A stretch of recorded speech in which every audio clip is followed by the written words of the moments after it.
ভালোভাবে পড়াশোনা করতে হবে, চেষ্টা করতে হবে, অনেক বেশি পড়ার চেষ্টা করতে হবে। ঠিক আছে?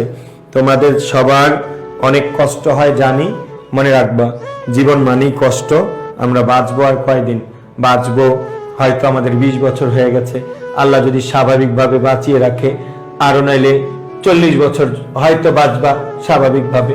40 বছরের মধ্যে যখন এভারেজ এই 20-এর সাথে আরো 20 হয়ে যাবে, তখন তুমি বুড়ো হয়ে যাবা।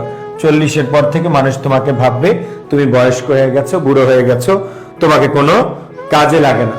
তো বলবো জীবনটা ভালো কাটাইতে হলে, নিজের মতো করে থাকতে হলে, একটু সুন্দরভাবে কাটাইতে হলে, ডিসিপ্লিনের আকারে কাটাইতে হলে, আশেপাশের মানুষের স্বপ্নগুলো পূরণ করতে হলে নিজেকে পরিশ্রম করতে হবে। মনে রাখবা তুমি অন্যের ঘাড়ে না বসে তোমার ঘাড়ে অন্যরা বসুক, কোনো সমস্যা নাই, এতে অনেক আনন্দ পাওয়া যায়। মানে তুমি যদি অনেকের দায়িত্ব পালন করো, দেখবে ভালো লাগবে। তুমি আজকে ভালো লাগে না, একটা সময় ভালো লাগবে। আজকে মনে রাখবা তুমি ছোট মানুষ, এই জন্য তোমার টাকা মানুষকে দিতে কষ্ট হয়, কিন্তু এমন একদিন আসবে তোমার পকেটে অনেক টাকা থাকলে মানুষকে টাকা দিতে ইচ্ছা হবে, ভাই বোনকে সহায়তা করতে ইচ্ছা হবে, ছোট যারা আছে ফ্যামিলিতে তাদের যে কোনো দায়িত্ব পালন করতে ইচ্ছা হবে। তো সেটাই বলবো, চেষ্টা করো যে আমাকে চান্স পেতে